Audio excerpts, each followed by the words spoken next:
pessoal, boa tarde a todas, a todos. Eu me chamo Ivan de Mello, faço parte aqui da equipe de Programação e Produção Cultural da Biblioteca Parque Vila Lobos. Esse equipamento cultural, gerido pela organização social SP Leituras e vinculado à Secretaria da Cultura, Economia e Indústrias Criativas do Governo do Estado de São Paulo.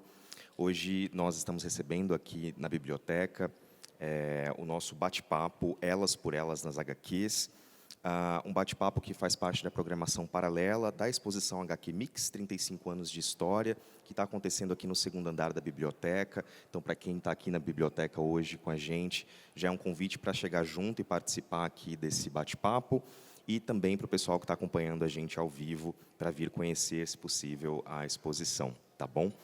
Bom, dia 30 de janeiro passado foi o Dia do Quadrinho Nacional, né? Então a gente está muito feliz de receber essa programação paralela e a exposição que está acompanhando a gente desde dezembro passado. Então é um prazer receber todo mundo aqui, as nossas convidadas e também o público para essa atividade. Hoje o bate-papo Elas por Elas nas HQs conta com a participação então da Carol Ito, da Germana Viana, da Magopul e da Tina Curtis, e a mediação fica com a Daniela Marino. E é isso, uma boa atividade, um bom bate-papo para todo mundo. E eu passo a bola para você, Dani. Obrigada, boa tarde. Bom, eu sou a Daniela Marino, sou pesquisadora de quadrinhos, editora da Mina de HQ. E antes de eu começar as perguntas, como eu estava falando com vocês, eu tinha me atentado que, por mais que nós todas aqui sejamos já velhas conhecidas, talvez nem todo mundo do público conheça o trabalho de vocês ou saiba quem vocês são. Então, eu queria que vocês primeiro me falassem brevemente, né, quem são vocês, e falassem dos prêmios que vocês já ganharam. Porque, como a gente está aqui comemorando os 35 anos do HQ Mix, eu quero que vocês também falem um pouquinho sobre as obras que já ganharam, ou outros prêmios que vocês ganharam também, tá? Oi, gente, boa tarde.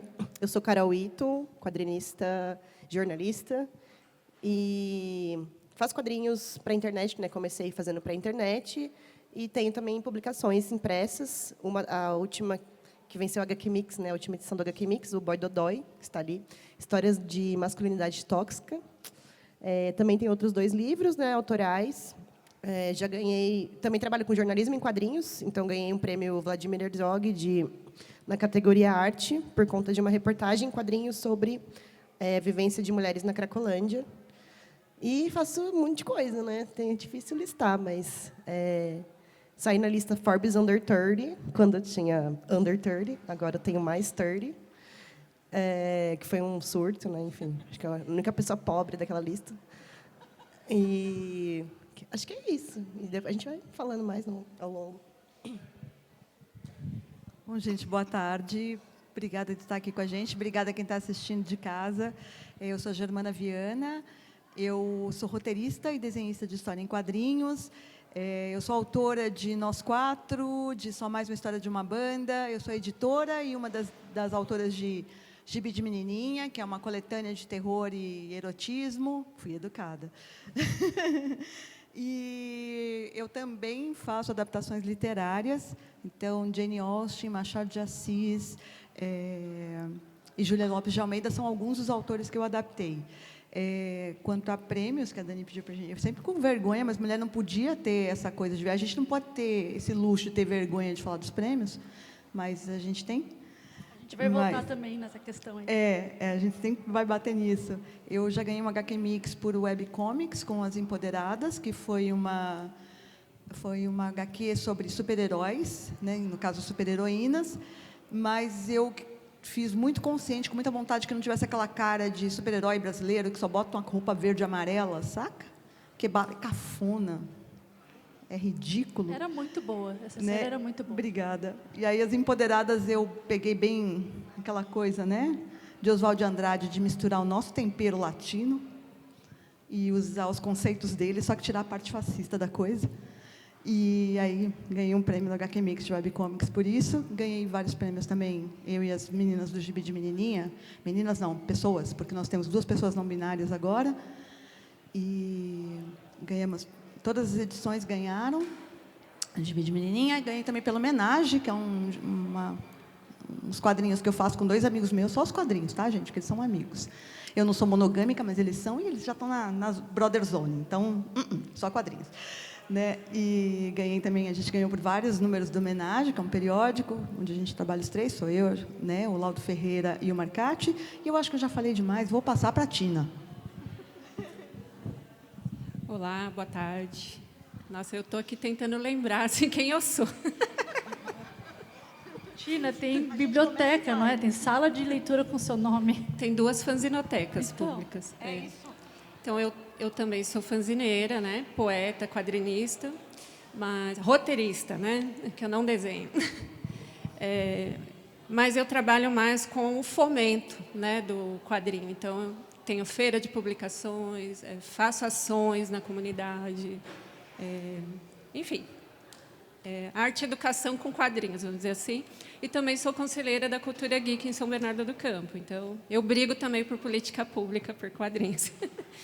E de prêmios, assim, com fanzine todos que tinha, assim, né?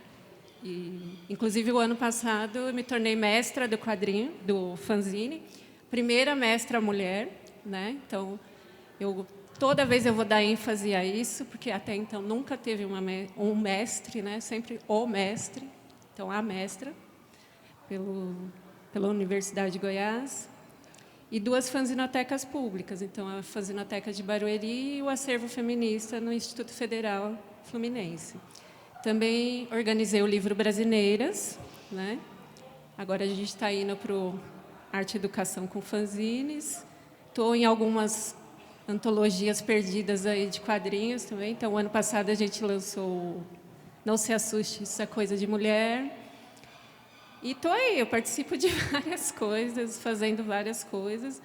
E acho que de quadrinho eu tenho o fanzine Café Ilustrado, que foi o melhor fanzine de quadrinho também. Então, é isso. Nas horas vagas eu sou mãe, avó, essas coisas.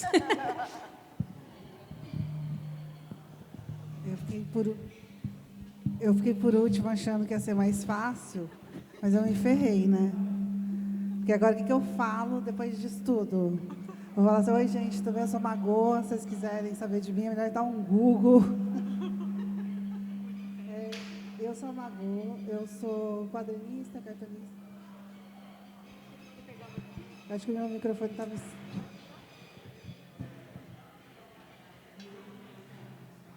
Eu vou tentar não falar muito... Agora eu vou berrando, né? Eu não sei falar no microfone, gente, tem dificuldade. Ai, moça do Libras, desculpa se eu falar besteira. Então, eu sou a Magopo, sou cartunista, sou muitas coisas, né? Mas me considero mais cartunista, embora eu faça quadrinhos e ilustração, sou designer também. A minha história com quadrinhos começou muito longe. Em 2008, comecei a fazer charges oficialmente pagas, né? Que aí quando eu considerei profissional.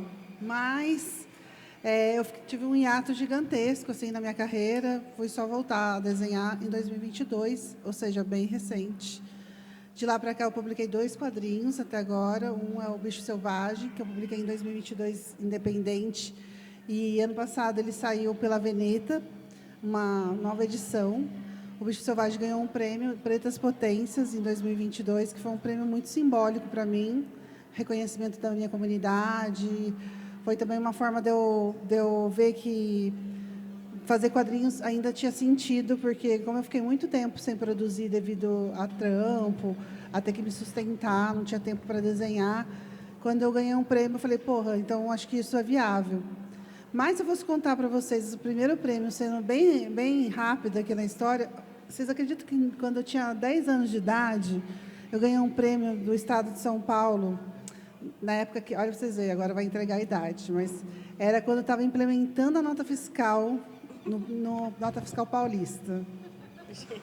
Ainda bem que eu já fiz um retoque aqui nos cabelos, mas eu lembro que teve um concurso no Estado de São Paulo inteiro, e aí tinha fazer ilustrações, qualquer coisa assim. E eu fiz uma história em quadrinhos e eu ganhei.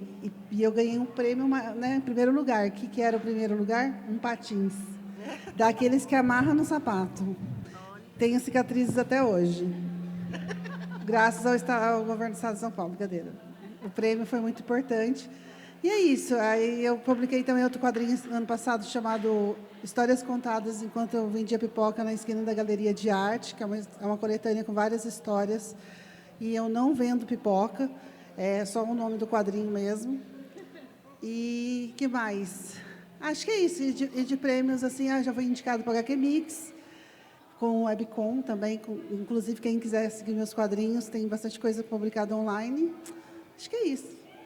Então, eu tinha pedido até para vocês falarem do prêmio, porque eu queria saber o que vocês pensam em relação à relevância, né? Qual que é a relevância de receber um prêmio para o trabalho de vocês, ainda mais em um meio que a gente sabe que ainda é bem masculino, então vocês terem essa legitimação diante de acusações que a gente já teve, né? De que, por exemplo, o prêmio prefere premiar a diversidade, a qualidade, essas coisas assim. E pensando aí, vocês que já estão, né, há algum tempo no rolê, o que vocês acham que mudou, assim, tipo, para melhor? E o que precisa ainda mudar? O que vocês avaliam, assim, nas premiações como o HQ Mix? O que a gente ainda pode melhorar? Eu queria que você começasse falando, Germana, já que o Gibi de Menininha ganhou vários prêmios assim consecutivamente, com um tema que até o Gibi de Menininha começar a gente não tinha assim uma publicação constante falando de sexualidade, prazer e terror da perspectiva feminina, né? Até tinha, mas não foram bem antes. Muita gente abriu a porta para eu estar onde eu estou, né? Para eu estar onde eu estou. Mas, de fato, quando você fala, de modo geral, de arte e cultura, quem recebe a validação é a produção masculina, né? Mas o recorte arte, né? Em tudo na vida, mas o recorte arte. E a gente tem que sempre batalhar contra isso. Acho que uma coisa que sempre me pegou foi um ano... Você estava lá também? Uma daquelas oportunidades legais que a gente pode estar, né? Que foi quando a gente recebeu a Trina Robbins. E aí a gente descobriu que a Trina Robbins tinha passado tudo o que a gente estava passando, que era tentar abrir espaço para as mulheres, né? Então, o nosso mundo, e eu estou me estendendo um pouco, mas nosso mundo é um microcosmo do que é o mundo, tá?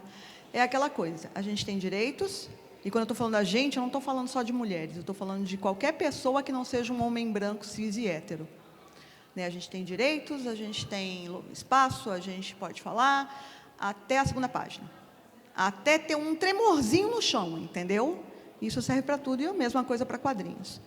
Né? Então, você vai ver, e eu agradeço a Dani por ficar atenta a isso, a Dani, não a Marino, a Dani Batista, por ficar atenta a isso, e ouvir quando a gente questiona isso, porque o que a gente percebeu é que ali em 2018, de 2014 até 2018, teve todo um boom de todo mundo trabalhar a diversidade, vamos falar. E aí, quando...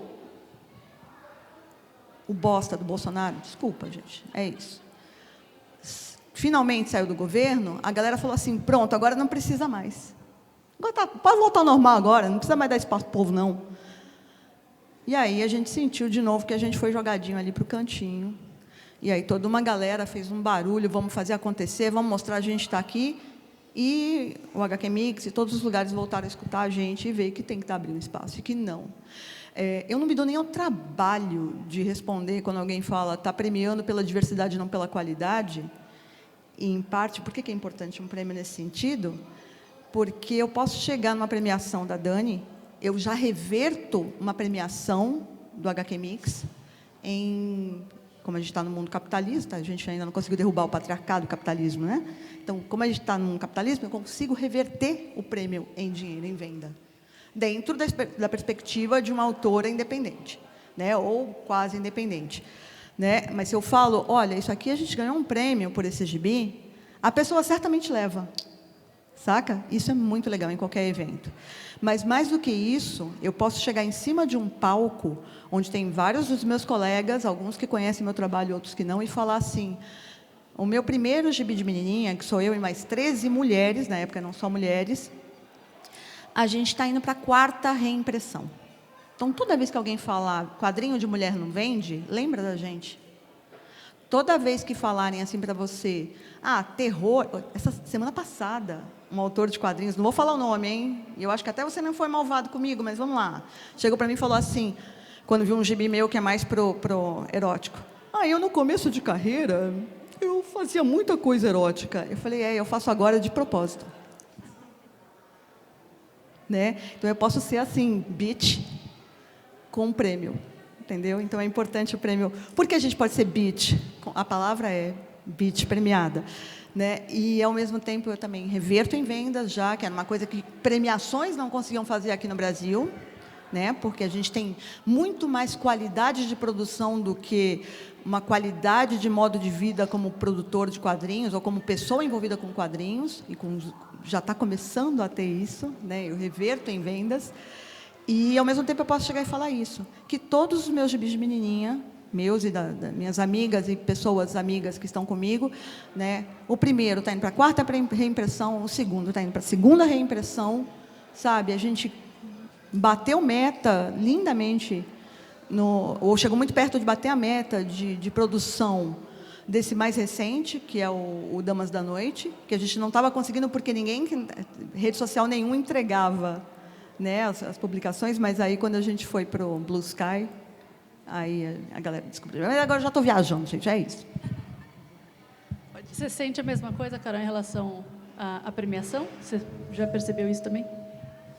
Eu acho que é uma legitimação mesmo, acho que é a palavra, né? E primeiro para a gente mesma, né? Porque temos várias questões de segurança, né? Sendo artista no Brasil, nesse contexto que a gente vive, então, você ganha um prêmio e você fala, acho que alguma coisa eu estou fazendo certo, né? E aí vem a galera você ganhou pela diversidade, mas assim, não, cara, eu ganhei porque eu sou boa, tá ligado? O Vladimir Herzog, assim, se eu me ferrei nesse negócio. Eu dei tudo de mim ali, entendeu? Então, eu falei, eu mereci. Olha só. Meritocracia. Mentira, não é meritocracia, não.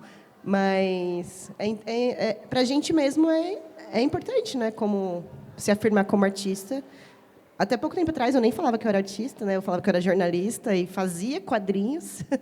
Então, eu acho que, primeiro, tem esse impacto pessoal. E aí vem o impacto profissional, né? Que é você botar lá no seu LinkedIn que você ganha um prêmio, você ser reconhecida, né, por isso em outras esferas. Então, é fundamental. E a gente vem de uma luta, né, para que as premiações, os eventos, as curadorias sejam mais diversas há, no mínimo, 10 anos. Né, que eu estou nesse rolê há 10 anos. Então, é muito legal ver que a nossa luta não foi em vão, né? Ela está gerando resultados e transformando a cena numa coisa mais interessante, né, do que quando a gente começou, que era eu sempre, principalmente mesa de charge, né, porque política quem fala é homem, então era sempre eu e o resto de cara.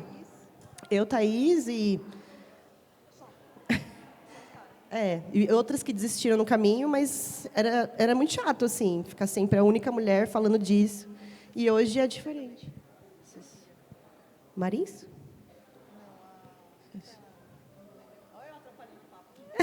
A Cissa Pinto? A Cissa maravilhosa. Mais antes, sim. Então, é importante que isso mude, né? Então, a gente tem que continuar falando e tem que continuar mostrando que não é sobre lacração, é sobre um trabalho mais enriquecedor para o país, assim, né? Para o público, enfim. Vocês querem acrescentar? Vocês concordam com as moças? Porque a Tina também acompanha o prêmio já há bastante tempo, então, se tiver até considerações assim em relação do que pode mudar ainda. Então, justamente sobre isso, que, por exemplo, eu e a Fabi, quando a gente recebeu o Ângelo Agostini, era uns 33 anos, acho, nós fomos as primeiras mulheres da categoria. Então, eu falo que eu comemoro mais por ter sido as primeiras mulheres da categoria do que ter ganhado o prêmio, né? E assim, eu e as meninas, e seja lá com quem eu estou trabalhando, se vocês imaginam que quadrinho mais conhecido, né, mais popular, vamos dizer assim, tem todo esse preconceito, você imagina fazer fanzine, quadrinho no underground, né? Então, por exemplo, hoje eu estou quanto coordenadora do MUSIM, que é o Museu da Música Independente, a gente tem uma categoria lá só de cartazes, quadrinhos, revistas, e praticamente é punk rock quadrinho, né? E coisas assim. E as pessoas não têm noção do tamanho da relevância que foi do underground para chegar até o popular, né? Então, porque o underground até hoje, mas antes era muito pior, né, por ser marginalizado, né, então está ligado ao punk. Então, hoje, se você pensar que pessoas desse rolê estão ganhando prêmio na Alemanha, na França, então eu agora acabei de ser motivo de tese, né, em Portugal, assim, cara, quando você se vê assim nesse lugar, né, você fala, caramba, o que eu fiz para merecer? Aí você para e pensa. E quando vocês falam sobre isso, eu nunca tinha pensado tudo que eu fiz na vida até chegar a pandemia. Então, aí que eu percebi o tanto de coisa que eu tinha feito, produzido, tanto que quando as pessoas pedem hoje para fazer a mini-bio, eu não consigo mais fazer. Eu falei, cara, escolhe você aí o que você quer, porque não tem como fazer mais mini-bio, né? Porque é muita coisa. Eu nunca fui mini, né? Mas, assim, a importância que tem não é só para a gente. Eu tenho muitas meninas, adolescentes, que espelham em mim, no meu trabalho, e nas pessoas que a gente indica, nos trabalhos que a gente indica, né? Então, essas meninas muito mais jovens vão chegar nesse lugar, né? Então, isso é o que importa. O que eu ia perguntar agora é sobre essa questão. Várias coisas que vocês já falaram já estava previsto, assim, de perguntar, então a gente vai acabar retomando. Margot, você falou que você teve um hiato, mas que você começou a fazer quadrinhos, cartoons, né, há bastante tempo, tudo mais. Eu queria que cada uma de vocês contasse um pouco, compartilhasse o momento em que vocês se deram conta disso, que vocês conseguiram se apropriar do fato de que vocês são artistas, de que vocês são pessoas relevantes, né, para a sociedade, dentro de um espaço, né? Qual foi esse momento? Em que momento vocês olharam e falaram assim, nossa, é isso, eu sou cartunista, eu sou uma artista, eu sou uma comunicadora, né? Teve um marco assim para vocês ou foi algo que foi sendo construído?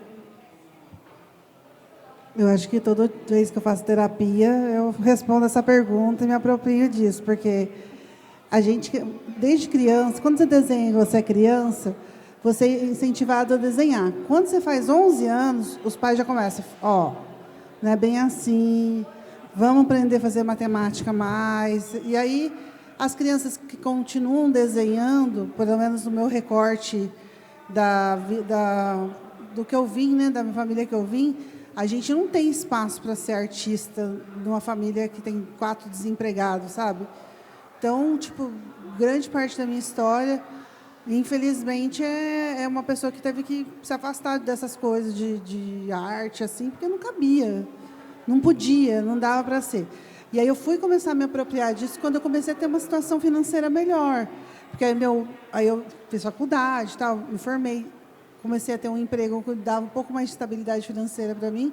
E aí, só em 2022 que eu consegui falar, agora eu consigo fazer uma produção do que eu gostaria de fazer. Durante todos esses anos, mais de 10 anos que eu fiquei flertando, eu continuava desenhando, fazendo quadrinhos, mas de uma maneira muito mais, quase no armário, assim, sabe? Uma coisa muito não assumida. Porque eu também não queria dar vazão para uma coisa que eu sabia que eu não ia conseguir potencializar. Porque era um potro selvagem, sempre foi um potro selvagem dentro de mim, essa questão da indignação. Meu trabalho é muito político, né? Então, imagina, você passar por tudo que a gente passou desde 2016, com o golpe, até agora, é muito material para quem faz charge, para quem tem pensamento político. E uma das formas que eu me expressava era com ilustração. Então, ficou um tempo lá, segurando, desenhava uma coisinha ou outra para poder dar um escape nisso. Só que eu nunca conseguia me apropriar do lance de, tipo, porra, você desenha, você tem que começar a fazer isso. Foi até a hora que eu comecei a juntar uma grana para eu mesmo me bancar para eu ser artista, para você ter noção de como é difícil. Porque muitas vezes eu vou dar oficina de quadrinhos, assim, e eu escuto pessoas mais velhas, da minha faixa etária, falando assim, pô, eu desenhava também, pô, fazia quadrinhos, eu já criei personagens. Aquilo me dói de um jeito, porque às vezes essas pessoas poderiam ter ganhado prêmios, sido gigantescas, mas tem sempre o recorte social, que, infelizmente, ele faz toda a diferença. Não só o social, como o racial também. E aí, depois desse processo, é um lance assim, todas as vezes que eu estou produzindo uma coisa, ontem eu terminei de fazer o filtro lá do meu roteiro do quadrinho que eu vou publicar agora no primeiro semestre, e aí eu fico me sentindo uma puta de uma felizarda, Não sei até que ponto, porque ninguém vive de quadrinhos no Brasil, mas ao mesmo tempo, assim, pô, eu tô meio que dentro, fazendo um pouco do que eu amo, e isso é um privilégio do caramba, assim, tipo, a gente poder fazer isso, sabe? Então, todos os dias eu acho que eu faço um pouco desse exercício de, eu me empodero como artista. Até um tempo atrás, eu também, igual a Carol, assim, eu não falava que eu era artista. Não dava para bancar isso. Eu era, tipo, uma entusiasta, uma enxerida, uma curiosa. Mas artista, eu não conseguia me colocar. Aí, depois de produzir as coisas... E os prêmios, acho que sim, o prêmio vai endossando uma coisa para você. Aí você olha no espelho e fala assim, tá bom, você é artista agora. Então, se vira nos 30, agora tem outros problemas. Você, Tina, que já está nesse rolê há um tempão, que nem a gente já tinha falado, tem fanzinoteca com seu nome, você é reconhecida como arte educadora, trabalho, objeto de tese. Mas em que momento você lembra de ter se apropriado de que você é a Tina Curtis? Então, eu sempre produzi evento, sempre fiz muita coisa coletiva, né? Nunca... São poucas coisas que eu consigo fazer minha pessoal mesmo. Inclusive, agora que eu estou 50 anos, eu falei para o meu amigo, eu vou lançar meu livro sozinha, porque, cara, a vida inteira eu faço coisa coletiva e agora eu preciso, né, deixar alguma coisa minha, assim. E foi um momento, na verdade, de necessidade. Porque, assim, eu tinha meus filhos pequenos, eu tinha separado, eu sempre fiz isso da minha vida, eu não sabia mais fazer outra coisa. E aí eu falei, eu preciso precificar. Né? Então, se eu estou fazendo, eu tenho experiência, dá para fazer, e deu muito certo. Eu falei, nossa, perdi dinheiro a vida toda. Né? Porque é isso. Você trabalha com isso, você vive disso. Né? Então, as pessoas têm que ver que arte é uma profissão também. Né? Você é um trabalhador, você pesquisa, porque você não vai chegar lá e fazer um quadrinho de qualquer jeito, né? Uma coisa de trabalho, apresentável. Né? Então, foi uma necessidade. Agora, por outro olhar, é muito difícil. E pela questão feminina, inclusive. Né? Porque o underground também é feito por homens. Né? Então, as mulheres não têm voz. Se vocês contarem assim, quantas bandas punks, por exemplo, tem de mulheres, né? É tipo surreal, né? Bem poucas. Mulheres do design, né? Dos quadrinhos, nesse universo, são poucos. Então, eu sempre fiz resenha de quadrinho, fazia evento de quadrinho, né? Não só de quadrinho, mas sempre com quadrinho. E a minha história na vida começa com quadrinho. Né? Então, meu pai tinha uma banca de jornal, então eu aprendi a ler com quadrinho. Então, a minha vida inteira é focada em quadrinho. Então, é uma paixão que está no DNA, não tem como tirar. Então, quando tira alguma coisa que você gosta, o que você faz? Né? Então, eu acabei reunindo as duas paixões da minha vida, embora a educação eu sempre resisti, né? Eu falava, eu odeio isso, saí da sala de aula, mas acabou que eu nunca consegui sair da sala de aula. Né? Hoje eu trabalho com a educação de outras formas. Né? Então, levando, através do quadrinho, uma questão de violência de gênero em lugares que não chegam. Então, por exemplo, desde setembro eu estou trabalhando na zona rural de Santo André. E zona rural é zona rural, gente. Vocês não têm noção para chegar lá como eu faço. Contando, rezando, tipo... e as pessoas conseguem compreender porque elas têm dificuldade em leitura, por exemplo. E ela consegue identificar, né, com a imagem e tudo. Então, é um trabalho muito de pesquisa específico, de doação. Eu falo que é missão, eu nem falo mais que é trabalho, gente, porque... E há momentos que a gente menos ganha, na verdade, né? Tipo, a gente investe mais do que ganha. Mas é muito importante você se ver quanto artista, assim, eu acho que independente. Para a sua estima, para refletir no seu trabalho, para outras pessoas valorizarem. Porque é isso, por exemplo, só uma citação, assim, não, para não sair do tema. Em eventos de quadrinho misto, coletivo, todo mundo, isso daqui teria lotado. Mas como é de mulher... Raramente vem. E a gente tem muitos amigos aqui. Se somar os amigos de todas, por exemplo, né, os conhecidos, os fãs de quadrinho, isso não é só aqui. É em qualquer lugar que a gente for fazer uma mesa só de mulheres. Né? Eu sinto que, sim, existe essa resistência, né, de quando você coloca alguma coisa do tema, é feminino. Então, assim, eu até tinha conversado com a Dani, em relação ao tema e tudo mais. Por outro lado, a gente teve uma experiência no Butantan Gibicon em que você colocava, por exemplo, o tema era jornalismo e quadrinhos, né? E daí calhou nesse dia das pessoas convidadas serem todas mulheres. E isso também gerou assim uma crítica no sentido, mas se só tem mulheres nessa mesa, tinha que ser tipo os quadrinhos jornalísticos das mulheres, sabe, alguma coisa assim. Então essa resistência ela ainda tipo infelizmente persiste porque a gente ainda é vista como nicho, né? Mas e também quero mais da metade da população mundial.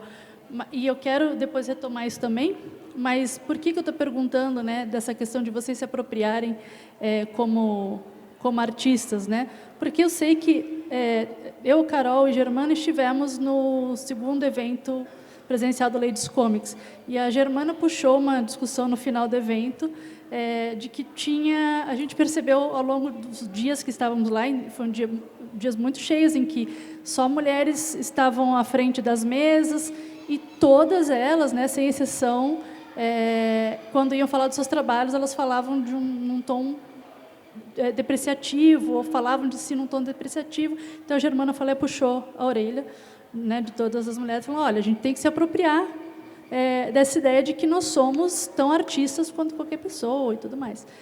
Então, eu ainda quero que vocês falem assim, sobre esse momento, porque eu sei que, para quem está assistindo, é importante ver o quanto que vocês são artistas que são incríveis e tudo mais, e que passaram por esses perrengues, né? E aproveitando, se vocês puderem falar um pouco, se vocês já notaram desde então alguma mudança, né? Desde aquele dia lá em julho de 2016, quando vocês conversam com as mulheres que fazem quadrinhos, se vocês sentem que hoje elas já conseguem se apropriar melhor desse espaço. Bom, então vamos lá. Respondendo a pergunta de quando eu comecei a me enxergar como artista desde sempre, mas como alguém que faz quadrinhos, é muito complicado, porque, assim, como toda mulher, tudo aconteceu tarde para mim. Né? Eu já trabalhava há 10 anos com quadrinhos. Antes disso, eu já escrevia sobre quadrinhos há uns 5 anos, eu acho. Né? E eu trabalhei como agente para o mercado norte-americano, junto com o Joe Prado. Eu trabalhei no letreiramento de produtos licenciados, ou seja, Marvel, DC. Né? E eu já trabalhava 10 anos com isso. Eu tinha contato com editores gringos, eu tinha contato com editores daqui e tudo mais. E, ainda assim, tanto por uma insegurança, quanto pela falta de apoio, não de pessoas ligadas a mim. Eu não posso nunca reclamar do apoio que eu já tive de amigos, do meu parceiro, de crushes, amigas e tudo mais, mas de profissionais que estavam do meu lado, eu não ia para frente com o trabalho. Né? Eu fazia tudo e guardava, porque eu ficava achando que o meu maior erro era que eu pensava, eu não estou pronta. E isso é uma coisa que, respeito meus cabelos grisalhos, então escutem o que eu estou falando. Você nunca vai estar pronto. Ou pronte ou pronta. Entendeu? Porque um dos nossos privilégios e maldição de trabalhar com expressão artística é que a gente nunca está pronto. Isso é ótimo, porque a gente não vai ficar estagnado. Quem acha que está pronto, está estagnado. Saca? Mas, ao mesmo tempo, isso vai fazer com que você sinta sempre aquela puxadinha da síndrome de impostor ali atrás. Então, quando eu falo com toda a segurança lá em 2016, ou aqui, mano, a gente tem que se empoderar, a gente é foda. Eu também tenho um momento que eu estou na frente do espelho, chamando assim, meu Deus, que caralho eu estou fazendo na minha vida, entendeu? E eu falei um monte de palavrão, desculpa. Mas, enfim, é isso. Além de você produzir os seus quadrinhos, como você não tem, e muitos homens brancos também não têm isso, não tem a autoestima do homem branco cis hétero babaca, você sempre vai se questionar se você é bom, se você é boa, por que você está recebendo aquilo, por que você está recebendo esse espaço, um espaço que você está tendo que brigar o tempo todo, que é o que Dani falou agora, entendeu? Dani, ela chegou e falou, a gente teve uma mesa de jornalismo só porque tinha um monte de mulher que questionaram porque não fizeram a pergunta que fazem para mulheres a cada uma semana E não importa se você trabalha 80 anos, como é ser mulher fazendo quadrinhos? Saca? Aí a gente revira o olho, bota um vento ali e segue. Né? Então, qualquer jornalista, qualquer escritora, qualquer artista vai ter que responder isso milhares de vezes, porque as pessoas acham, e isso é perverso, porque é uma maneira de conter a gente num espaço pequeno, que a gente tem que estar dentro de algum lugar adequado para a gente. Não tem, não, a gente tem que estar em todo lugar. Eles que lutem e chorem, entendeu? Mas, voltando, quando que eu me reconheci como quadrinista, eu fui no FIC, o Festival Internacional de Quadrinhos, já 10 anos depois de estar trabalhando profissionalmente com quadrinhos, e de ter contatos que me levariam a já estar produzindo. E aí um amigo meu, enfim, hipocrisia, um amigo meu mostrou para um artista homem, que viu o meu desenho, elogiou, que foi o Jorge Pérez, ele estava com o olhinho machucado na época, ele olhou meu desenho e fez assim: com um traço desses, por que você está fora do mercado? Aí eu chorei na cara dele, passei vergonha, esqueci que eu falava português, quanto mais inglês, fui chorar num canto. Aí o Franco de Rosa, que é um quadrinista, se o mundo fosse justo, ele teria, sei lá, o destaque de, sei lá, de um Crumb, né, de um Stan Lee, sem ser tão picareta, né? E é um cara que está produzindo ainda hoje, mas que provavelmente já teve contato com todo mundo dos quadrinhos, e ele trabalhava comigo na mesma editora na época. Ele falou assim: como assim você faz quadrinhos? Eu não sabia, porque eu escondia meus quadrinhos. Ele falou: não, eu estou produzindo um gibi chamado As Periquitas, entendeu? Eu e a Crau da Ilha como editora, e é só mulher, está a Laerte, está não sei quem, e agora vai estar você. Aí eu falei: tá bom, bora. Foi aí que eu comecei a dizer: não, meus próprios quadrinhos, eu trabalho com quadrinhos há mais de 20 anos, mas os meus próprios quadrinhos eu trabalho há 12, que nem você. Não. Por quê? Por que eu esperei tanto? Porque todo mundo me disse, todo mundo que eu digo, não é botando o nome de alguém, é a sociedade, é tudo, me disse que eu não era capaz de estar ali. Porque eu era mulher, outro, eu era mulher. Só que vamos parar e pensar, bicho, que eu sou uma mulher branca, que eu sou lida no Brasil como branca. Fora do Brasil eu não sou branca, mas eu sou lida como branca. Eu tenho 2 pires azuis na cara, ou seja, debaixo da escala de privilégio, eu estou ali embaixo do homem, entendeu? Logo abaixo do degrauzinho. E foi difícil para mim. Olha o que ela falou, entendeu? Eu tenho dificuldade de me sustentar quadrinhos para caralho, mas eu tenho certeza que eu tive mais oportunidade de quadrinhos do que ela teve, entendeu? E isso é triste demais, porque eu tive pouquíssimas oportunidades, saca? Então, tem toda uma sociedade falando que porque a gente não é herdeiro, a gente não pode fazer arte. E aí se convence as pessoas pobres de que arte é inútil. E arte eu estou dizendo tudo, eu estou dizendo a novela da Globo, eu estou dizendo o gibizinho da Mônica, eu estou dizendo nossos gibis, os fanzines, as músicas, saca? Tudo que faz a gente não estar preso numa jaula é tratado como inútil. Entendeu? E a gente é massacrado porque a gente não é herdeiro, porque a gente não é mulher, e aí não é lugar para a gente estar fazendo quadrinhos. Você devia, sei lá, estar fazendo outra coisa. Então, é isso. Falei demais de novo. Não, você vê como é importante a gente tomar espaço. Meu, essa pobre aqui, coitada, eu vou ter que te zoar agora. Essa pobre aqui, semana passada, estava mediando bate-papo com um fascista, chapéu de papel alumínio na cabeça, entendeu? Mulher é isso, você não pode nem dizer não para esse tipo de coisa. Não foi, amiga? Passou uma vergonha, né? Desculpa. Exposed. Carol. A pergunta sobre... A segunda pergunta era sobre o quê mesmo? Não, na verdade, eu queria saber o momento que você o momento sim. Que você se apropriou da ideia de que você era uma quadrinista. E se você nota a diferença desde aquele dia lá em 2016 para cá. Eu tenho 2 respostas sobre esse momento, que não foi um momento, assim, mas a resposta mais bonitinha, mais romântica é de que, sei lá, eu fui fazer jornalismo na graduação porque eu não via o desenho como algo que desse para trabalhar, né? Não tive essa vivência, assim, essa possibilidade. Então, eu falei, vou fazer jornalismo, que é algo mais sério. E aí, só que aí, durante a faculdade, eu já estava mais desenhando do que escrevendo. Então, eu fazia todas as charges de trabalho de faculdade, cartaz de festa. Comecei a fazer uns freelas de ilustração. Então, eu falei, caraca, acho que não tem como não fazer, assim, isso vai estar na minha vida de algum jeito. E aí eu fui aceitando. Falei, ai, eu já tentei desistir, já fiz um curso que não tem nada a ver, mas eu não consigo. Então, tem essa constatação de que não é possível não fazer. Eu preciso, é uma necessidade. Até hoje, tudo que eu faço, assim, projetos mais de fôlego, tem que ser por necessidade, assim, porque eu não conseguiria não fazer, entendeu? E aí a resposta mais concreta, assim, mais realista, de eu falar que sou artista depois que a arte começou a ser a maior parte da minha renda, assim. O que não é constante desde então. Isso foi o quê? Depois que eu pedi demissão da revista, foi 2020. Que aí eu falei, não, eu vou investir, vou caçar mais trampo nessa área, assim, e vou topar mais projetos, porque eu tinha mais tempo, né? Graças ao desemprego.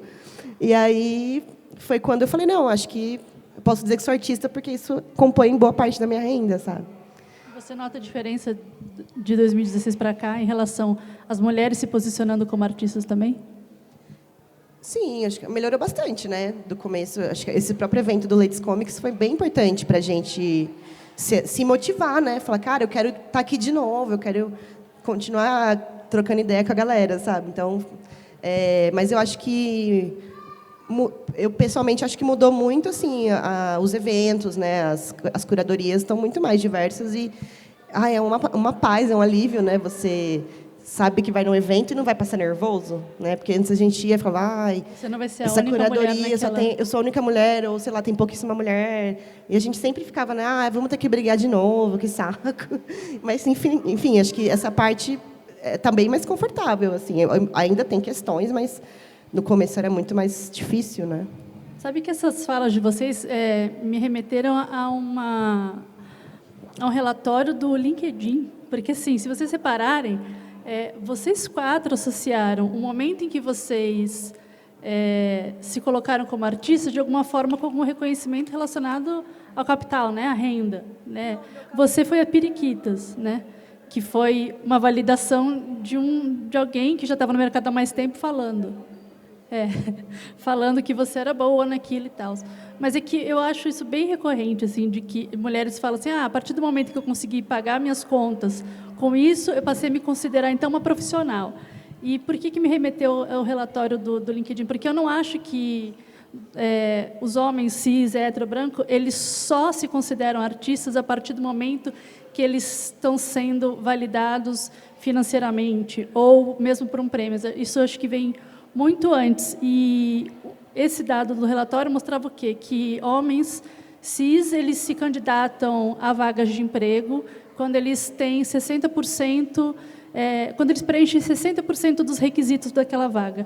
As mulheres, elas só se candidatam quando elas preenchem 100% desses requisitos. Então, realmente, assim, eu não consigo também enxergar o mundo de uma forma que não seja gendrada, porque, como você tinha mencionado, em todos os âmbitos, o gênero, a raça e classe vão se atravessar em maior ou menor grau e a gente vive no neoliberalismo. Daí, pensando nisso, assim, todas vocês, em algum grau, trabalham com, assim, são atravessadas por essas questões, né?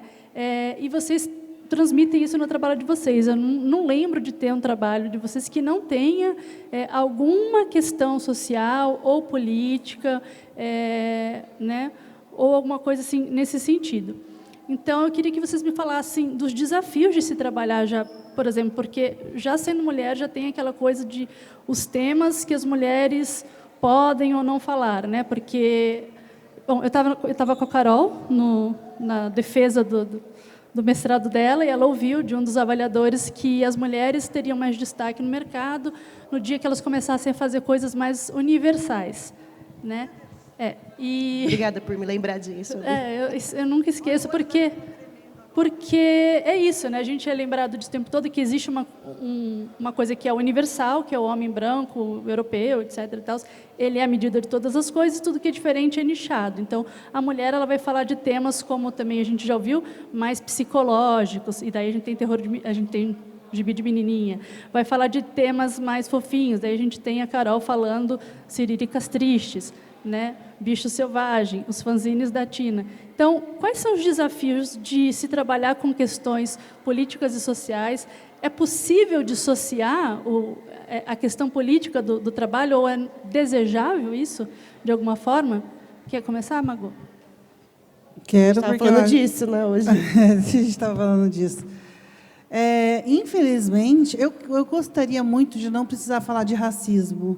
Eu gostaria muito de não precisar falar de gordofobia, de não falar do abismo social que existe no Brasil e no mundo. Eu gostaria de não falar de guerra. Mas aí eu estaria onde? No reino da ragatanga, não estaria no Brasil, no mundo. E aí a gente fala sobre temas que são urgentes. Eu, pelo menos, gosto de trabalhar com ficção, mas é como se todas as vezes que eu fosse fazer uma história em quadrinhos, a realidade já fosse... Está tão pior que a ficção, está tão mais... Distópica. Qualquer roteirista da atualidade, ele fica perplexo quando ele vê a conjuntura política, não só nacional, como do mundo. As tretas que estão... Quer dizer, a gente vai ter um golfo... Como é que vai chamar? Golfo da América? O cara é retardado. Então, tipo assim... Ele não sabe o que vai acontecer. Então, esses roteiros da vida real são tão mais emergentes que, às vezes, a gente criar uma historinha, né, do Senhor dos Anéis. Agora, não tem porquê. O Tolkien, se existisse hoje em dia, que ele ia contar a história de quê? A história dele, do Senhor dos Anéis, já ficou totalmente obsoleta perto da conjuntura do que a gente vive hoje. Então, assim, eu realmente gostaria de contar histórias mais alegres, histórias que não fossem tão centradas nesse cenário que a gente vive hoje, mas, ao mesmo tempo, eu me sinto responsável, assim, porque, tipo, eu tenho muitos privilégios comparado com outras pessoas. Então, às vezes, eu penso assim, pô, eu estou num lugar de responsabilidade, tenho um alcance com tantas pessoas. É um lugar que eu preciso usar, de alguma certa forma, para fazer valer a pena. Não só fazer valer a pena, que eu acho que eu não tenho nenhuma promissória assinada com ninguém, mas um lance de, tipo assim, eu sou uma pessoa muito politizada, vim já de... Eu fiz fanzine também, já durante muito... Eu estava lembrando agora, você estava falando de fanzine. A base dos primeiros quadrinhos que eu fiz lá, quando eu tinha uns 20 e poucos anos, quando eu morei na Bahia, eu fiz o primeiro fanzine de Trancoso, e era porque não tinha outra forma, né? O fanzine era uma maneira muito... Vai você mesmo, faz aí. E eu também era da cena punk, do movimento. Eu já fui muito... Então, essa base política de vindo com a música, né? O movimento punk brasileiro, ele é muito forte, é muito politizado. E aí me formou como cidadã, né? E eu sou filha de um metalúrgico, como uma dona de casa, então eu fui formada para ser uma pessoa com consciência de classe. E aí calhou de eu estar na fila de quem pegou a fila para ser artista. Eu podia ter sido de médico, gostaria mais, mas aí foi de artista. E dentro de tudo que aconteceu da minha história, aí calhou de fazer quadrinhos, e eu não me arrependo. Assim, acho que a gente está vivendo momentos agora, com a internet, com a forma que a gente tem... Porque já foi muito mais difícil fazer quadrinhos. Tipo, em 2008 mesmo, quando eu estava começando a minha carreira. Nossa, era praticamente era um rolê muito arcaico, assim, você não conseguia fazer quadrinhos e era sempre os mesmos caras. E esses caras estão até hoje. Está todo mundo aí. E a gente está aqui ainda falando, sabe, do nosso espaço. Eu lembro que em 2008 tinha 2 meninas que participavam mais de quadrinhos na cena. Uma ainda está, que é a Fabiane, que na época ela assinava como Chiquinha. A Fabiane está ainda aí produzindo, está na Folha, né, tá com o trabalho dela acontecendo. A Priscila, eu já não vejo mais ela. A Priscila Vieira, não sei se vocês já lembram, mas ela foi uma cartunista que tem um trabalho muito expressivo. Eu lembro de eu olhar o trabalho das duas e falar assim, putz, eu quero fazer isso também. Mas eu nem lembro do que eu estou falando mais. Próxima. Se era possível dissociar a parte política, mas... Bom, para mim também sempre foi muito forte, né? E eu penso assim, se você quer ver qualquer coisa, você vai numa biblioteca, numa editora, escolhe lá qualquer tema, mas como é a única oportunidade que a gente tem na vida de falar sobre essas coisas, é aquilo, né? Eu gostaria de falar sobre romance gótico a minha vida inteira, sabe? Sobre movimento steampunk, sobre as coisas que eu amo de paixão, mas a hora que você senta para escrever é o que vem, né? Que nem agora mesmo a gente está fazendo um quadrinho, eu e a Regi, que é sobre uma criança trans, né? E aí não tem como a gente não falar sobre isso com sutileza, né? De todas as coisas, com responsabilidade, né? Então a gente está fazendo uma pesquisa porque é para um edital e tal, não sei o quê. E em alguns momentos você chora porque você se coloca no lugar, né, das pessoas, porque a gente foi ouvir pessoas. E quem que faz isso? Né? Você acha que um homem branco, cis, tudo isso aí, vai lá fazer pesquisa trans na rua com alguma pessoa, querer saber o que ela passa? Né? Eu acho que essa sensibilidade que a gente tem acaba o resultado dos nossos trabalhos. Agora, outra coisa assim que eu nunca consegui fugir, mesmo que eu quisesse, eu sou do ABC. Né? E eu venho de uma geração pós-ditadura. Meu pai foi preso político. Então, eu cresci com isso a vida inteira. Meu tio, os moradores da minha rua, sabe, são pessoas muito politizadas e de esquerda. Então, meu pai chegou a ser comunista, tal, aí a filha vira anarquista, né? Então, veio para terminar a porra toda. Desculpe. Mas, assim, Mas, assim, a minha vivência como mãe solo, que fui, né? Tudo, a questão feminina, de tudo que eu passei para chegar sozinha, né? Então, essa coisa dos eventos de mulheres, eram 10 homens e eu, sabe? Tinha hora que eu falava, gente, não tem nem banheiro para mim, sabe? Que era de tão surreal que era, né? Então, tudo isso é muito importante para mim falar, né? Seja em poesia em quadrinho, que é o que eu gosto de fazer, seja em histórias, né, específicas, mas não tem como a gente fugir, né? Porque o momento que você tem de se dedicar a fazer alguma coisa, você vai falar sobre o que você quer fazer, né? Pelo menos eu acho que todas nós aqui tem essas questões. Claro que em algum momento você faz alguma coisa, né, fora da curva ali, mas o grosso mesmo, aquela coisa que você tem. Eu acho que todos os meus trabalhos que vai sair esse ano têm alguma coisa ligada a feminismo, a arte e educação, a coisa assim. Eu queria também estar fazendo outras coisas. Mas a Germana e a Carol talvez possam falar também dessa parte dos desafios. Vocês já deixaram de por exemplo, já tiveram um trabalho negado ou alguma coisa assim por conta das questões políticas e sociais? Já. Iam me chamar para fazer um trabalho, aí a pessoa falou assim, ai, mas você tem esse trabalho aqui com erótico, né? E não é erótico, né? O meu erótico é tudo menos hétero, né, gente? É isso. Né? Mas, voltando para o que as meninas estavam falando, de ter o social, de ter uma pesquisa política, eu acho que, diferente de todo mundo aqui, eu sou a ovelha vermelha da minha família. Minha família é inteira de gente de direita e também de extrema-direita.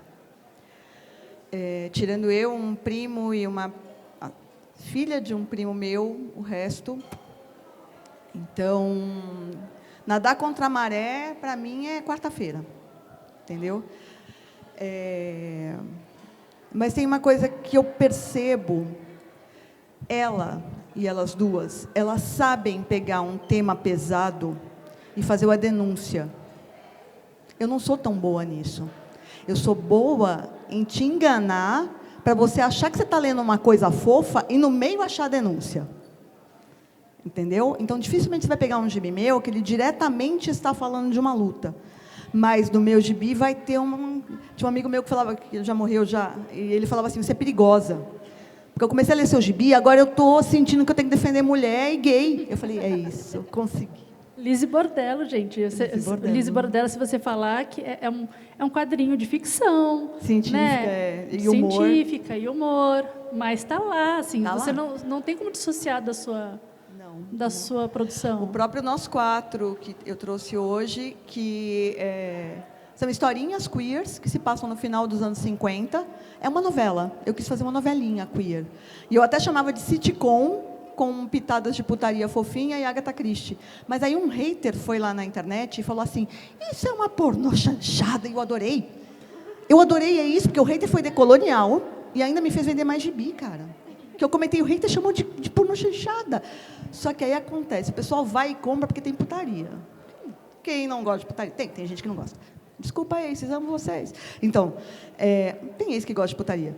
Mas, assim, a pessoa vai ler, e eu coloquei ali, ainda que dentro de uma piada de uma maneira boba, eu estou colocando questões de por que essas pessoas têm que viver um casamento lavanda. Se você não é do meio, o casamento lavanda é quando você é uma pessoa que não é hétero, mas você está vivendo como se fosse hétero para que a sociedade te aceite.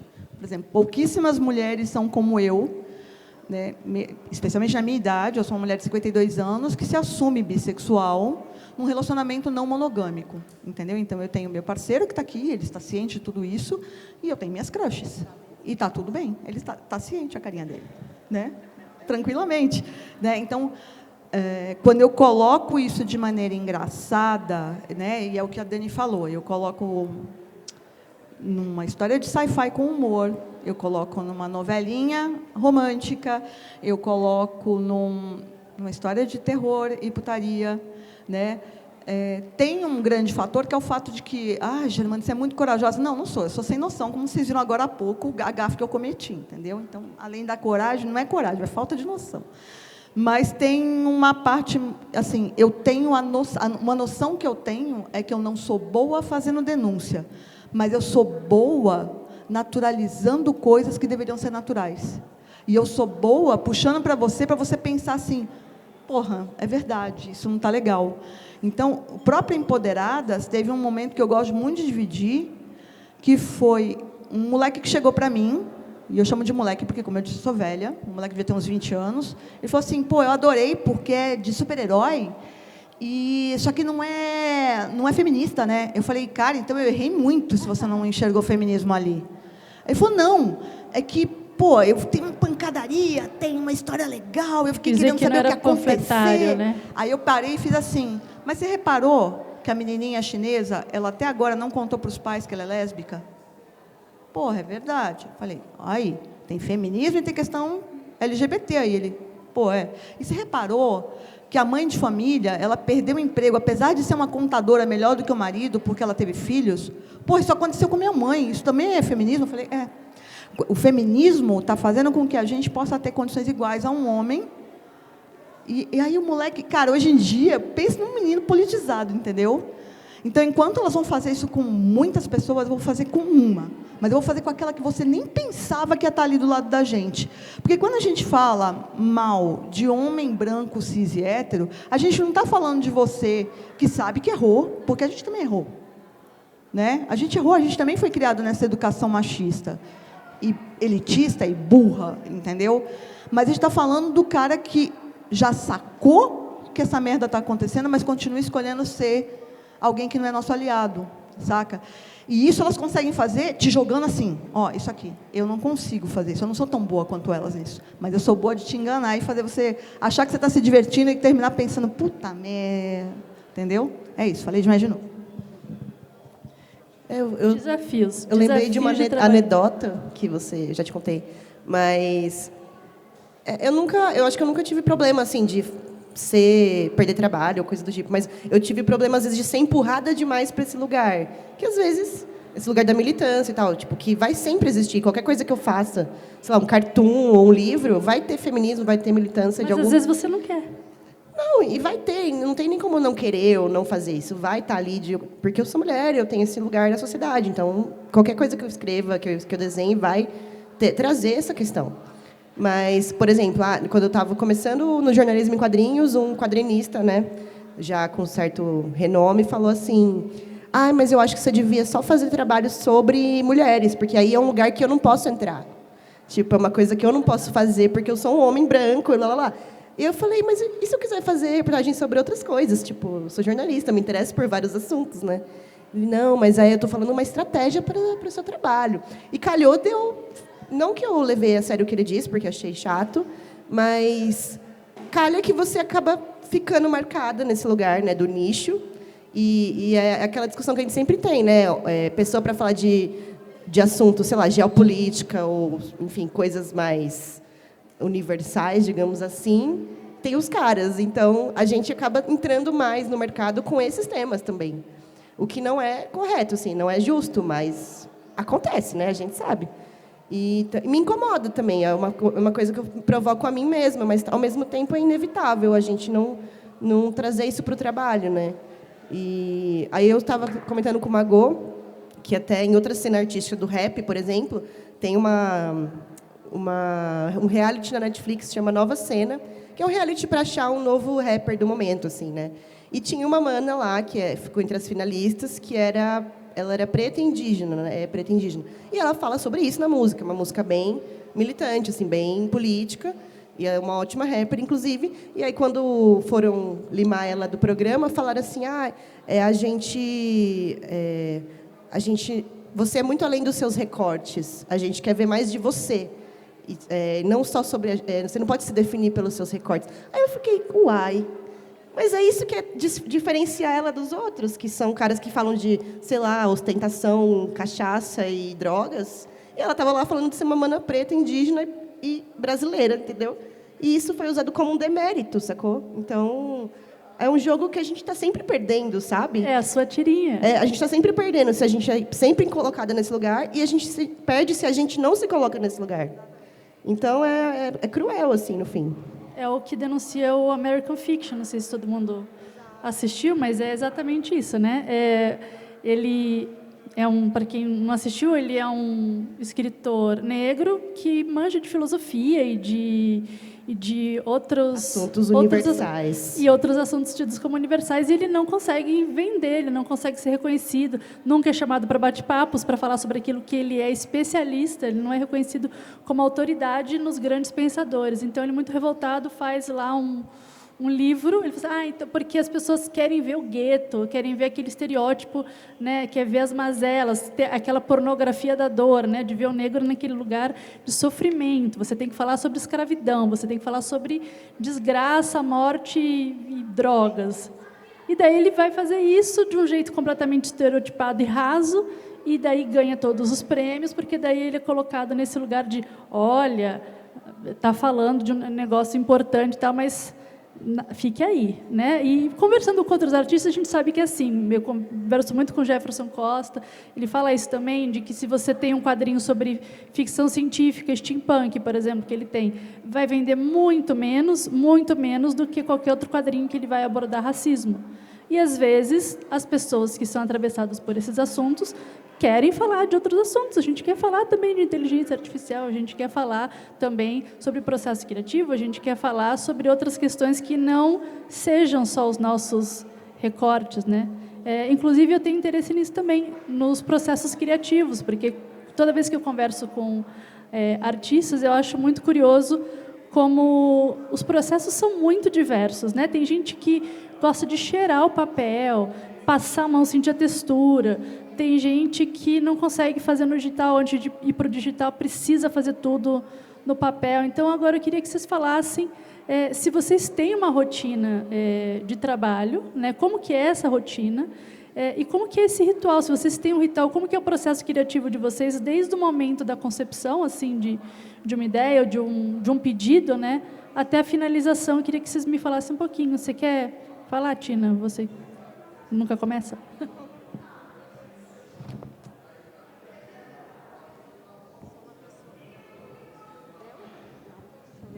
Acho que esse dá. Obrigada. Eu sou uma pessoa que eu tenho muito insights, né? Aquariana. Então, a pessoa começa numa e vai indo. Então, eu sempre estou anotando muita coisa assim. Mas, quando é algum trabalho mais específico, geralmente eu vou dar uma pesquisada, vou começar a escrever sobre, coloco música e vou. E, tipo, nesse momento que eu coloco a música, eu desligo literalmente do mundo, assim. O que você ouve? Você tem uma playlist específica para trabalhar? Não, mas geralmente as mesmas músicas. Não é uma playlist específica, mas fica no looping, assim, sabe? Porque punk? Não, eu ouço muito gótico, né? Então, Kurtz, do meu nome mesmo, Joy Division. Então, eu tenho uma tendência, né? Então, Clan of Simons, bandas que eu gosto, assim, EBM, que é muita porradaria. Meu marido, às vezes, ele fala assim, como que você está conseguindo escrever escutando esse barulho? Então, para vocês terem ideia, EBM é 10 vezes pior que punk, né? Então, é muita coisa. E aí eu estou ali naquele processo que isso me traz calma, na verdade, porque eu estou desligada, né, do mundo, das coisas assim. E quando eu estou com a rede, por exemplo, que é o trabalho que a gente está fazendo agora, é muito diferente de eu estar sozinha. E eu gosto de estar 1000 vezes sozinha, de verdade. Porque parece que flui mais, né, as coisas assim. Mas quando é necessário para ela poder desenhar, é diferente, né? A gente faz muita coisa junto. Eu acho que quando a gente está em lugares diferentes, assim, falta alguma coisa, assim, porque é 4 mãos, né? E é gostoso também, mas aí a rede tem outro processo, né? Então aí a gente tenta intermediar nossos processos. Mas geralmente o meu processo, assim, desde que eu me entendo por gente, que eu comecei a escrever, é ligado à música, assim, sempre foi assim. E às vezes eu estou lá lavando louça, cozinhando e pensando nas coisas que eu vou escrever, tipo com a música 1000, assim, né? Depeche Mode no talo, assim. Depeche, aliás, é a minha trilha sonora de vida, assim. E Depeche me dá um alívio, assim, dançante, né? Aquela coisa assim, mais triste. É mais ou menos isso. Você, Mago.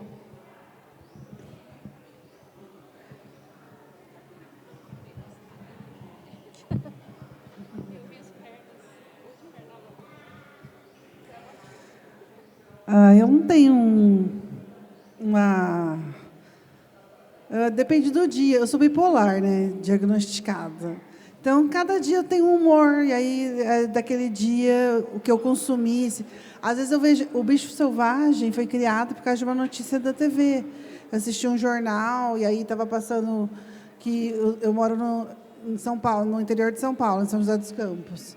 E aí tem uma cidade vizinha lá que chama Jacareí. E aí, na hora do almoço, tem aqueles jornais regionais, assim, eu vi uma matéria, o povo inteiro do condomínio dando entrevista, falando sobre um animal que eles achavam que estava lá dentro do condomínio. Aí eu achei aquilo um surto, e aquilo me inspirou para fazer o quadrinho, e aí, óbvio que a história é bem diferente, né? E até você falou sobre contar histórias, e essas histórias, elas não serem exatamente aquilo, eu também sou fascinada por isso. Eu não gosto de entregar para as pessoas mastigado o que eu queria que elas soubessem, na verdade eu gosto das múltiplas interpretações assim que as pessoas têm. Então meu processo criativo eu uso muito música também, mas às vezes eu quero estar em silêncio.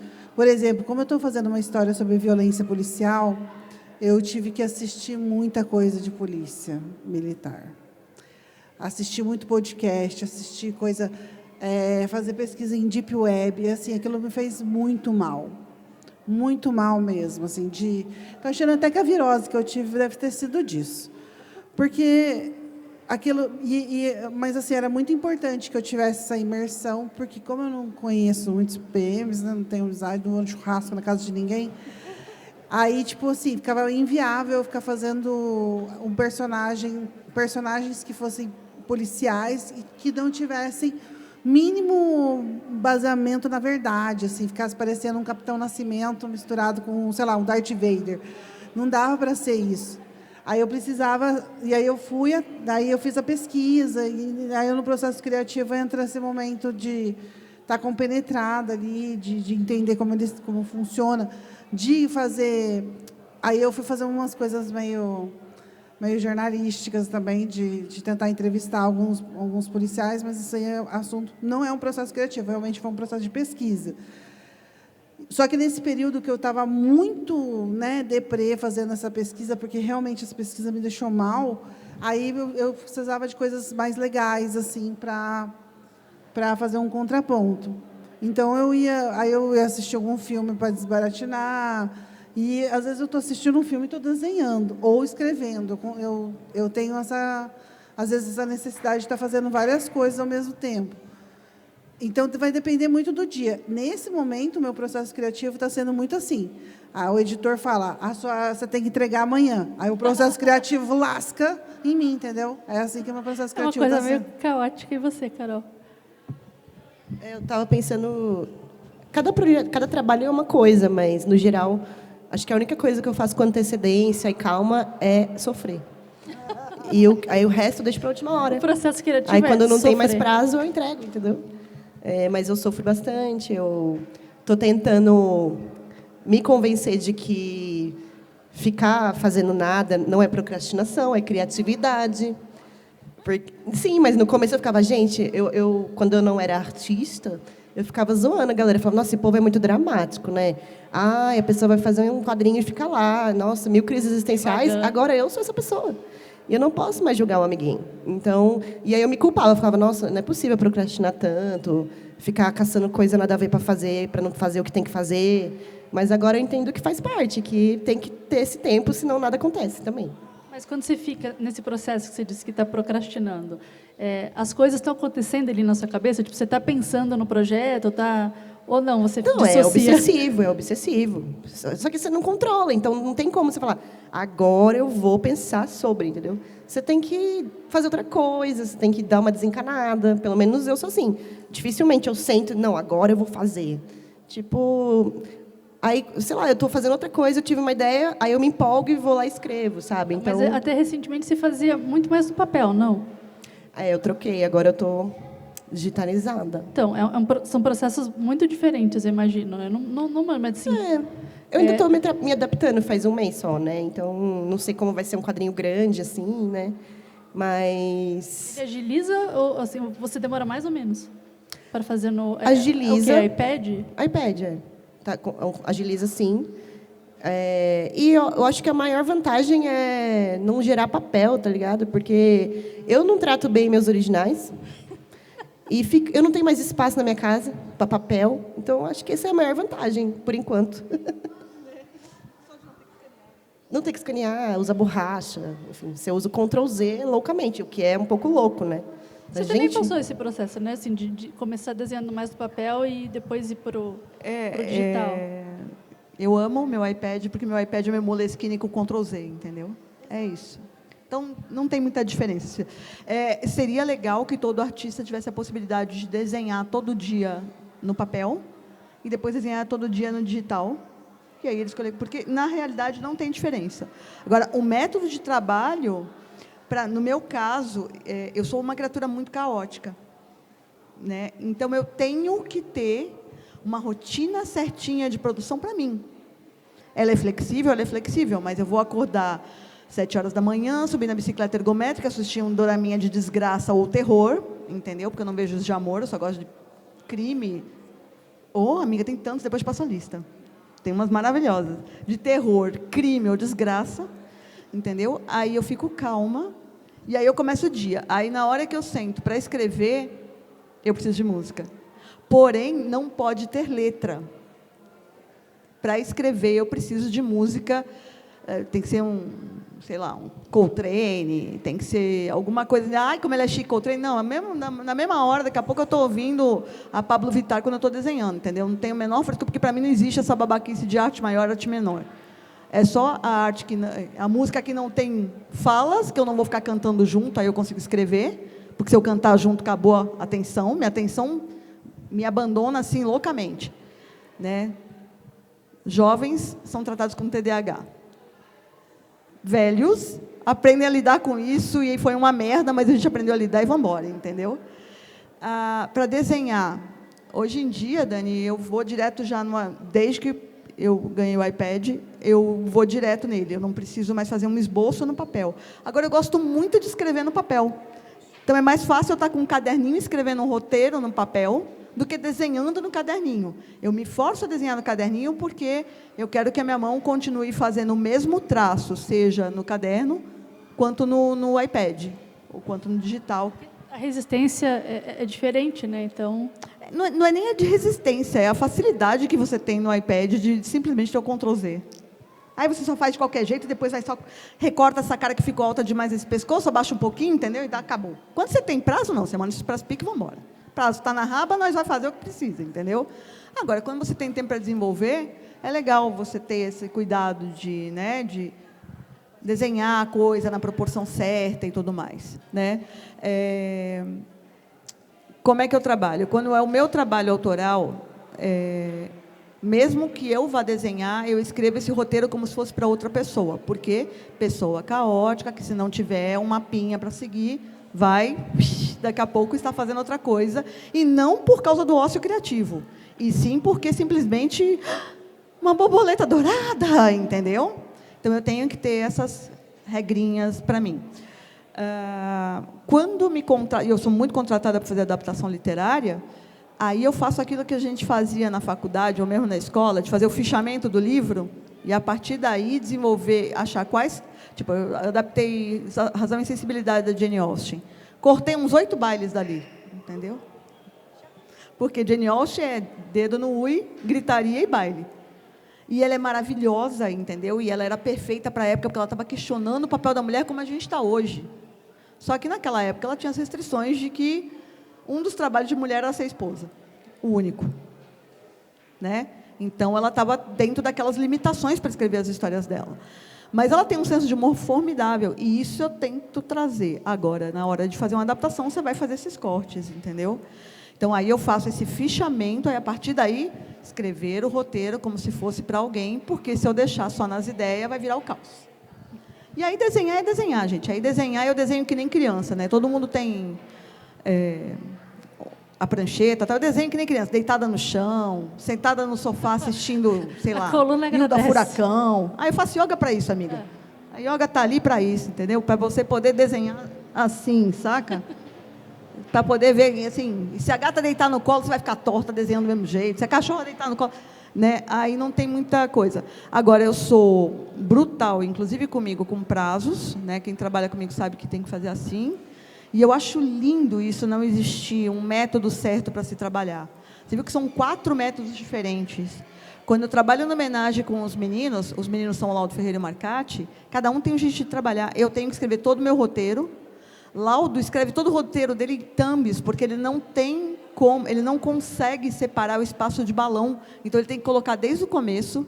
E o Marcati desenha de pé, ouvindo qualquer coisa, mas sem ruído nenhum, e aí ele desenha um quadro aqui já pronto, aí ele tira essa página, desenha um quadro aqui já pronto, desenha outro aqui pronto, desenha outro aqui pronto, pronto, você fala, onde é que está o roteiro disso, menino? E aí, quando você vê, está prontinho, faz sentido e tem um roteiro. Então, é lindo isso em artista, sabe? Cada um tem um jeitinho de trabalhar. E seu jeito de trabalhar vai mudar de tempos em tempos. Né? A gente tem que ir caminhando para o final. Então, para terminar, eu queria que cada uma de vocês indicasse um quadrinho nacional produzido por mulher, cis ou trans. Pronto. Então, vamos de Aprendiz de Bruxa, que é um quadrinho escrito pela Milena Azevedo, que é uma roteirista de Natal, em que, se o mundo fosse justo, tudo que Milena escreve tinha virado série ou filme da Netflix. Ela estaria com um ui cheio de dinheiro, muito rica, podendo fazer os gibis que quisesse, na hora que quisesse, porque ela é brilhante. Então, é um roteiro dela, com desenhos da Ju Loyola, que é uma artista, que é uma desenhista muda, e com desenhos também da Mari Santos. E, assim, é o tipo de gibi, porta de entrada, droguinha, para você entregar para quem não lê gibi, porque essa pessoa vai ler gibi a partir daí. Todas premiadas. Todas premiadas. E vocês nem conheciam elas. Entendeu? Vamos lá, de indicação, Carol. Acho que o Filosofia do Mamilo, de Vitorello, que saiu com a pessoa não binária, né, saiu pela Veneta recentemente. E é isso, é essa militância elegante com charme, ironia e deboche. Então, eu adoro. Eu acho que é um livro... Vocês fazem militância com elegância. É o deboche com elegância. E ela fala, ela fala da transição, né, de gênero e mastectomia, e de um jeito muito, muito único, assim. Poético e não óbvio. Então, fica aí a dica. Tina. Eu indicaria, com certeza, o Mulheres Decaídas, da Aline Daca. Eu sou muito fã desse trabalho, eu acompanhei o processo inteiro. Assim, eu acho que todo mundo tinha que conhecer esse quadrinho. Inclusive, o trabalho que ela faz pós-quadrinho também. Né? Então, acho que é uma dica boa. Eu li recentemente o quadrinho da Helena Cunha, o Meu Nome Não é Orlando, acho que é Meu Nome. Ai, sim. Eu não sou Orlando. Né? Agora eu esqueci, alguma coisa do Orlando. Eu sou péssima de nomes, só de eu estar lembrando o nome do Orlando já. Mas eu li o quadrinho e a forma que ela fez, com toda a história do melhor amigo, que é uma pessoa que já não está mais entre nós, e da história, É muito bonito.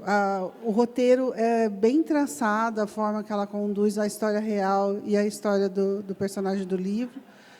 E o traço da Helena, eu sou muito fã do trabalho dela. Tem várias, assim, né? O Siriricas da Carol, eu acho um quadrinho que todas as mulheres deveriam ler. Siriricas Tristes, eu acho que tem que estar junto com o vibrador. Na sua cabeceira tem que estar o vibrador, alguma coisinha ali para você tomar um champanhezinho, um negocinho para você molhar o bico, e o Siriricas Tristes, que eu acho que é um quadrinho que todas as mulheres deveriam ler, sim. Então, tá bom. Obrigada, gente. Obrigada quem participou, quem assistiu. Semana que vem nós temos mais um encontro para falar, dessa vez, de inteligência artificial e quadrinhos. E espero ver vocês novamente aqui.